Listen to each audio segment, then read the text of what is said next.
एगो गाना कहाँ घुसे है पागल? भैया एगो गाना गावा दो। पहले अंदर किससे पीछे घुसे हो? भैया एगो गाना गाना चाहता नहीं हम। गाना गा लेते हो? हाँ गा लेते हैं। थोड़ा गाओ तो कौन सा गाना गाओगे?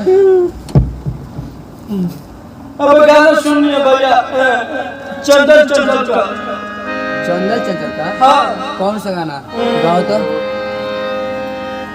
पतिया नतिया पटना बा, देवारा ढोढ़ी चटना बा।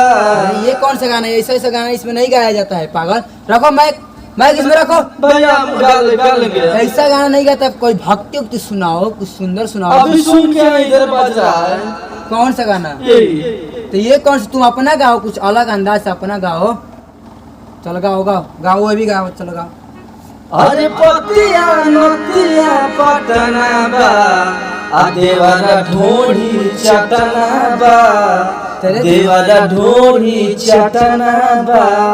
घर में घटत घटना बा, घर में घटत घटना बा, देवारा ढोढ़ी चटना बा, देवारा ढोढ़ी चटना बा।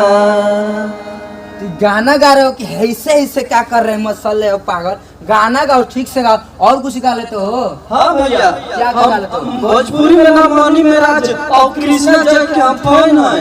मनी मेरा? हाँ, कॉमेडी वीडियो जो बनाते हैं ना। तो मनी मेरा कॉमेडी वीडियो बनाता है, तो तुम गाना कैसे गाते हो? हम गाना गाना उनका फैन है, वीडियो बड़ा देखते हैं उनका। तो कॉमेडी जाकर करो, तो यहाँ पर गाना क्यों गा रहे हो? हम जाएंगे उनके साथ वीडियो बनाएंगे। और एक आनंद मोहन है ना, उनका आवाज बोल लेता हूँ। बोलो तो बोलो। आगे भैया का हाल है, हमारा यूट्यूब पर चैनल है शहंशाह संवरिया एंटरटेनमेंट। प्लीज भैया हमारे चैनल को सब्सक्राइब और लाइक कमेंट कीजिए भैया, प्लीज भैया। पहले ही क्यों नहीं बोले? ऐसे डायलॉग बोल लेते हैं। अरे भैया बोल लेते हैं हम। पहले ही क्यों नहीं बोलते? तुम गाना का देवरा ढोड़ी ऐसे नहीं, गाना गाओ तो ठीक से गाओ। ठीक है भैया, हम गाएंगे।